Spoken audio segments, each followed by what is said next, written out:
when we're talking is because we're talking World Juniors. Let's talk a little bit about, again, being Sault Ste. Marie, the Sioux Greyhounds, but overall an OHL season.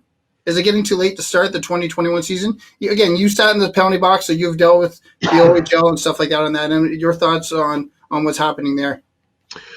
I have a really hard time believing there's going to be an OHL season this year. And the main reason being is it has to do with money. I truly believe this. I mean, I don't have numbers off the top of my head, but, being up here in Sault Ste. Marie, it's no secret how expensive it is, to run the Sioux Greyhounds. We're the furthest north OHL team. We have to travel the most. We're staying in hotels more than any other team, doing things like that. They need money in order to play hockey. So if you're going to say we're going to have an OHL season with no fans, I just don't understand how that can work. I don't understand how you can have an OHL season and not make money, because where's this cash going to come from, right? So I have a really, really tough time with that. And it's something, but I go back, on the other hand, is something that we're going to talk about next week more, is about recruiting on different sports at different levels. But this week, about when it comes to draftees, for the NHL, for instance, how do you do that when you don't have a season? Do you go back to the far season, or you use a player like in Sault Ste. Marie here, Keegan Stevenson, overager with Guelph, doesn't get a season? What happens there? Yeah, see, great question. So I took some notes before we got down here, and that was one of my big questions, right? What would you do? One of the ideas I really liked and really tossed around, I'm curious to see what you think and people watching, but I would be open to next season opening it up to one or two more overage spots. Allow some of these 18-year-olds and 19-year-olds, to come back again, or sorry, I guess the overagers now, but allow them to come back. How many times have we seen hockey players in their overage season, or their 19-year-old season, really develop and really flourish and become NHL, get contracts, those types of things? We see it all the time. So the fact that these kids are losing a year, it's not their fault. So open up an extra overage spot or two, take one or two less, 16 and 17-year-olds, and let these guys come back and play. That's one idea I had. I don't know. What did you think?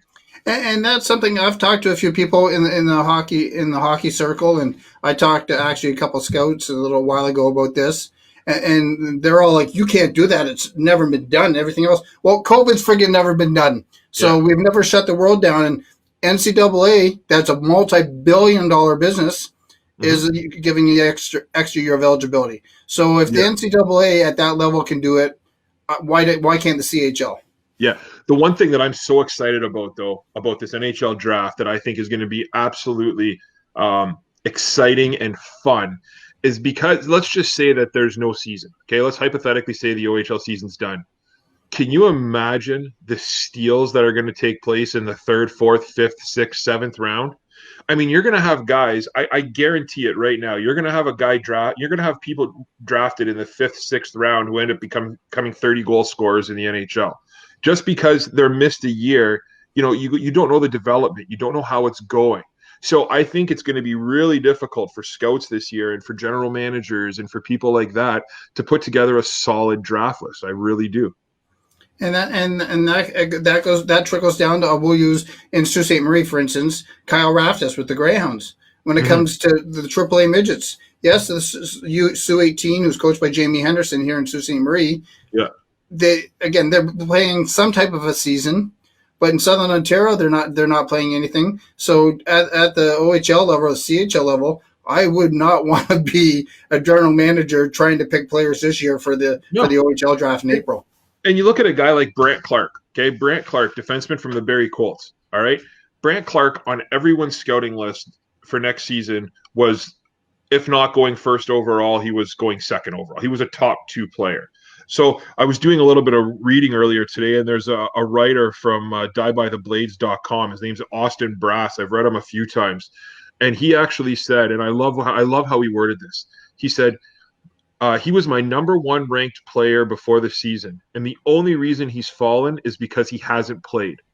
So you have to think about that too, right? Now these players, they're going to get docked just for not playing. and that could be quite a bit of money, right? If you're an early first round pick or a mid first round pick, and because you don't play all season, you slip to the second or third round, that's quite a bit of money you're losing, right? So again, these poor kids, I mean, I would not want to be in their shoes. And I go back, and we'll just touch base really fast on this, and we'll talk more about this in the next coming weeks. Again, the weekly show on Monday nights, but NHL starting soon, so they're doing it a little bit different because even more bigger and more money than the OHL. Yeah. But it's something, again, when it comes to the OHL, we have 3 American teams also. A little bit different out west. They have 5 teams, so they can actually do a American division. With 3 teams here, you can, unfortunately. Yeah. But could they? Is there a way to really figure? Again, we're not the politicians, we're not the business people in the OHL, but could they do a 3 to 4 month season? I would like to think they could, but again, you got to look at it from this standpoint too, right? If I'm the Sioux Greyhounds and I was bidding for the Memorial Cup, do I want a 3 or 4 month season? If I have a chance to get the Memorial Cup, a legitimate chance to get the Memorial Cup, I might want to postpone this to next year, right? Because then you also have to look too. This Greyhound team next year is going to be a really strong team, and we can talk more about that. I think they're going to be one more year is going to make them a lot stronger than if they held it this year. So do I love the idea of a 3 or 4 month season? Not really. And I also don't think it's feasible. I just don't. And can you imagine if they had smaller divisions like they've talked about, and the Sioux played, they did 3 team divisions, and the Sioux played North Bay and Sudbury, 20 times? like that, I can't imagine that. Or Flint, Erie, and Saginaw playing each other, 25 times. Like that would just. Yeah. But I use on the other hand, it's something, again, eliminate the Memorial Cup this year. Just have your league championship. It still gives the scouts and the GMs in the NHL or the AHL to see the players. At least they'll have some type of season. Yeah. Instead of going into usually it's early, but might be a late July draft to at least give them exposure. I use 3 teams a little hard. Maybe you only have a 25 game season, so you play 4 in 4 in Erie and 4 in Saginaw. So even if it's 25, 30 games, at least it's something, right?